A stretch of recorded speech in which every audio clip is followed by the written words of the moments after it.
is listening versus hearing. So listening, right, is really distinct because it involves our process of making meaning out of the information that we get every single day, right? If hearing is this sensory thing, like I physically have these vibrations in my ear that are making sense of this external stuff in the world, right? Listening is about how we're able to make that significant and meaningful to us. Why does it matter? One thing to think about a lot is that oftentimes we might be frustrated if we feel like we're just hearing and not listening, and that can feel like, hey, I want to be a better listener.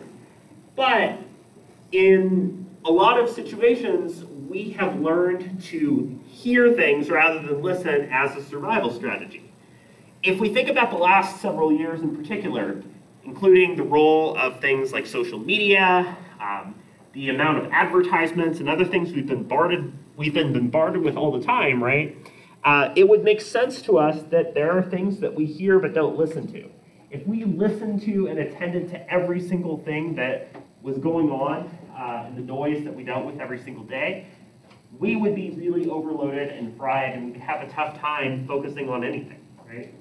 If you think about like the average day, you have your alarm going off in the morning, you might hear some sounds, like maybe you have some roommates and people down the hall, maybe you hear trains going off, you're checking social media, and there's all sorts of advertisements and pop-ups that are showing up.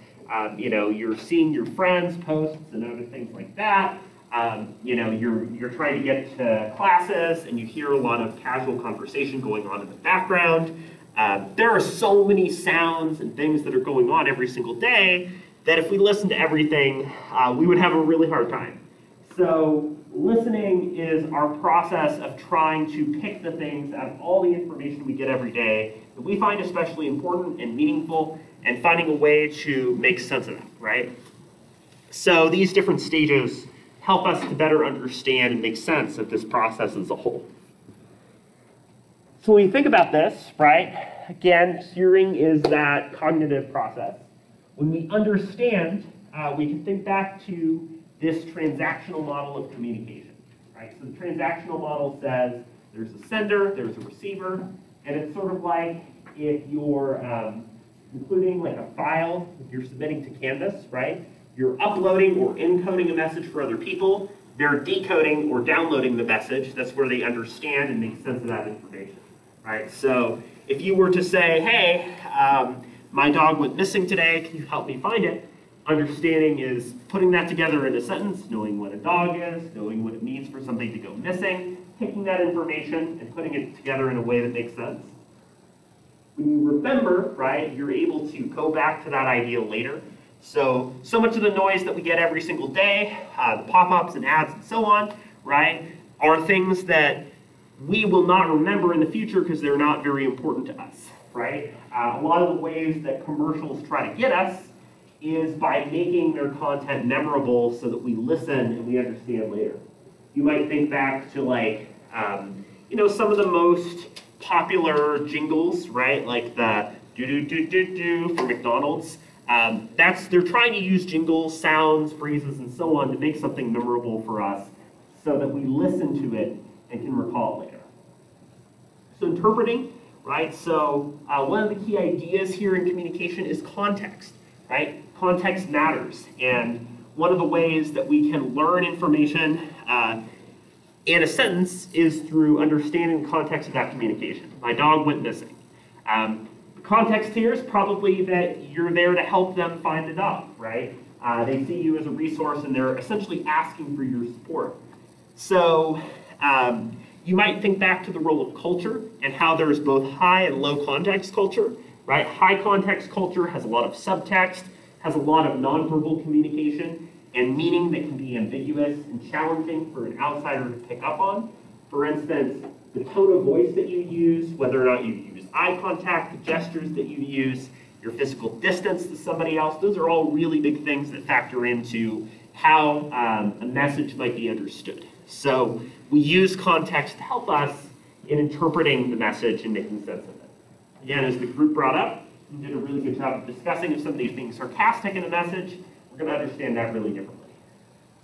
Evaluation, right? Evaluation gets into the role of judgment and to critical thinking. So if you're evaluating the message, maybe you're starting to understand that, hey, this person really needs help. They need to get their dog that's missing. But evaluation is sort of where the critical part of our brain opens up and we really start to think about the message that we receive. So if you've ever, for instance, seen like a political candidate or president and you don't agree with them, right, and you see them giving a speech or you hear them on television, right, it might be an opportunity for you to be at that evaluation stage where you're thinking about their message, pushing back against parts of it a bit, but you're actually looking at what that message means for you. Does it relate to you? Does it not make sense to you? And so on. And there's a lot of ways that we choose to respond, right? So again, as part of that transactional model, feedback plays a really big role. One really easy way for us, especially in a conflict, to make sure that the other person feels supported is to reiterate or reword what they say back to them. Doing that helps us to make sure that you've got it right, but it also shows that you're listening because you're recalling and reporting something back to somebody else. And so that stage of giving some type of feedback, whether it's verbal, whether it's nodding or saying yes or saying I understand, right, can be really helpful too. It can also be, right, a sign that you're not listening depending on how your response looks. So, if you're in the middle of a sentence and somebody's like, yeah, okay, and it's like while you're saying something and it doesn't make sense for them to interject with that, then that can be seen as a problem with listening. So how we respond is a way that the other person knows, okay, they're listening, or maybe they're not. So this model helps us to understand these different stages and make sense of how we do that entire step of listening, right? A lot of the listening process is in our heads. It's how these wheels are turning, and we're making this matter to us. So taxonomy of listening was also brought up by the group. I want to get into this in a little bit more detail and talk about these different levels a little bit more. Unfortunately, it's another pyramid model. As I'll say before and as I'll say again, this class is not a pyramid scheme. It just has a lot of pyramids in it. So the taxonomy of listening, right, you can think again about the sort of level or complexity that's involved in the listening that we do. So bottom here we have this discriminative approach. We go to comprehensive, and then the therapeutic, critical, and appreciative approaches are here at the top. So I want to unpack what each of those things means in a little bit more detail, because we use these different types of communication all the time. So discriminatory messaging is sort of understanding how what we receive every day stands out from the crowd, right? So there's a ton of conversations going on with other people over the course of a day. Discriminatory listening is about figuring out the conversations that matter and that are important to you. So in a class like this one, if you're doing an activity that involves like a small group of people or a partner, right, it's focusing on your relationship with them and the conversation you're having with them over the conversations that other people in the class are having, right? You're targeting and figuring out the message that makes sense to you. Comprehensive approach, right, is when you're trying to fully grasp the message, figure out all the different parts. So one really good example of this is typically after a major speech, such as a State of the Union address, or something like a major public debate, a lot of media outlets will basically create an entire transcript of that speech or of that debate. And then using that transcript, they essentially fact check and look through the different claims and statements made by the different candidates or leaders, and then provide some context on them. Is this correct? Is this not? So this is a comprehensive approach. It's looking at the entire message and really trying to gain an understanding of everything that's being said here, right? One thing that you'll be doing toward the end of class, right, is the recording and reflection essay, where I'm asking you to look at a conversation with somebody else and then essentially make sense of the things that you've learned in interpersonal communication through that conversation. So you'll be engaging in comprehensive listening to that conversation and to your own participation in that process, right? You'll understand how you're communicating and how the overall conversation played out. These approaches here at the top right? A therapeutic approach to listening, right, is one that essentially involves being a sounding board or a source of support for somebody else.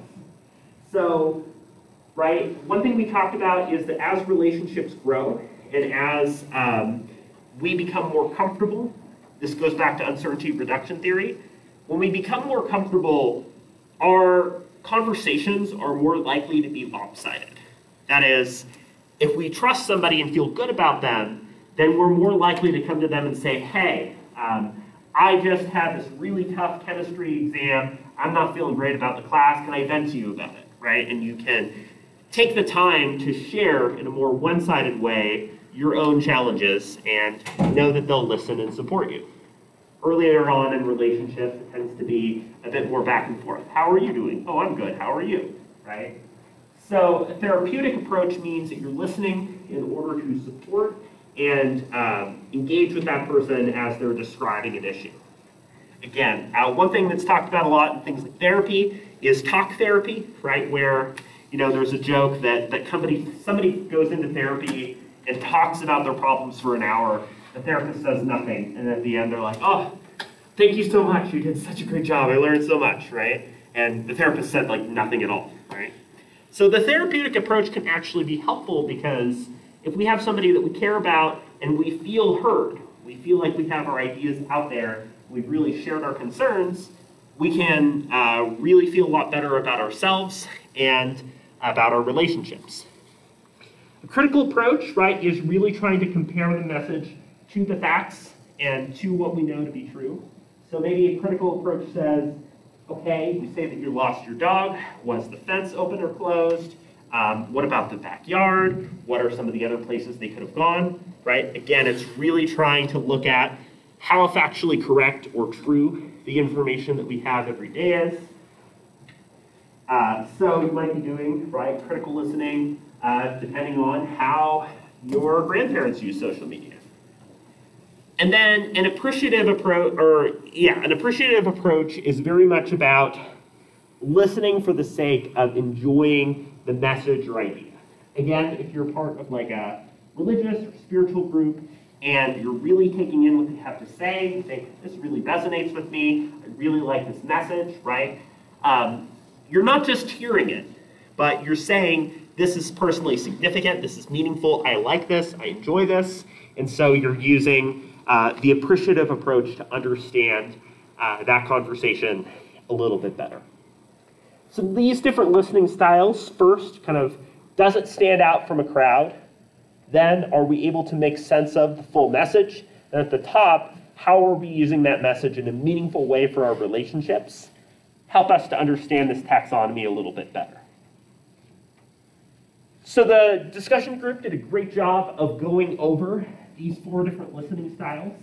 One thing I want to add to this point, and add to this conversation, is the role that things such as culture, gender, and so on can play into the different listening styles that we employ all the time. So you might think about how a lot of cultures, such as the United States, tend to have a more kind of future-oriented time orientation.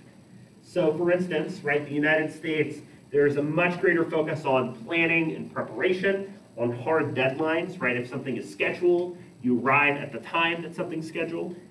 Whereas in other cultures that have less of a strict time orientation, generally speaking, there's a lot more flexibility. Somebody says, hey, let's meet around 6, and it's okay for that person to show up late. And so there's greater flexibility and fluidity there.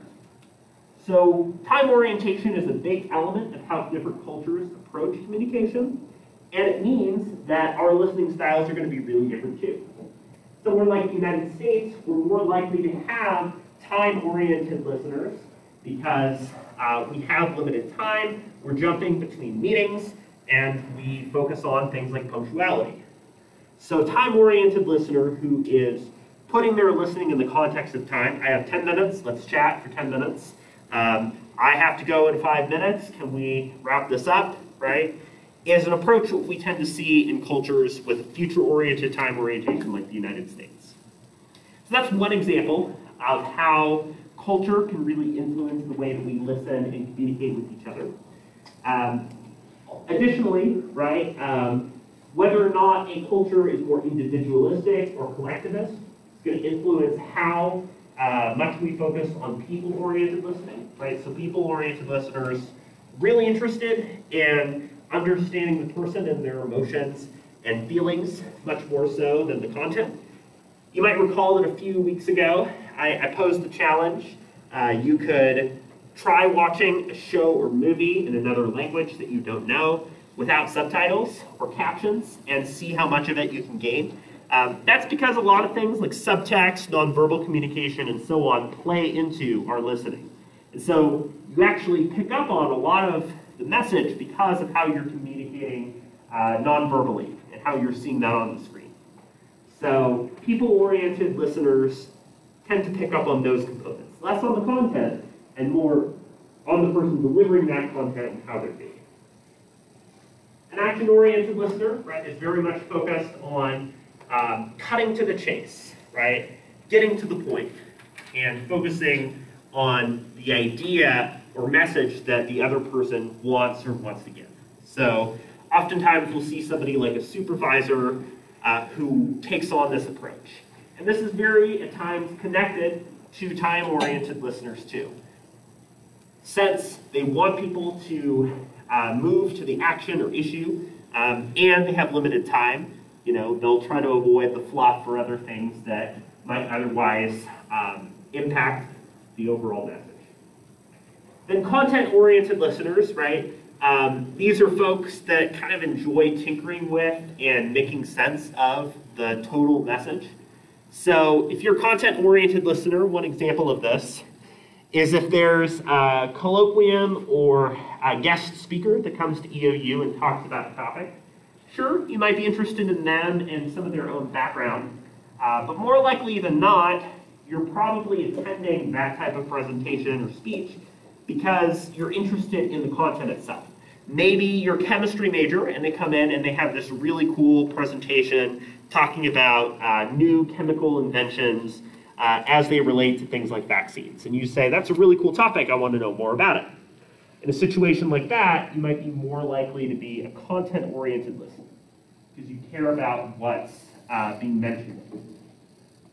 One thing that I think is valuable when we're talking about gender and the way that gender impacts our communication, right, is that gender is very cultural. That is, gender is experienced very differently across different cultures. And rather than say that something is sort of like innate or determined at birth, men communicate this way, women communicate different this way. Like a lot of the gender differences that we see in communication come about because of how we're cultured and socialized to behave and act, right?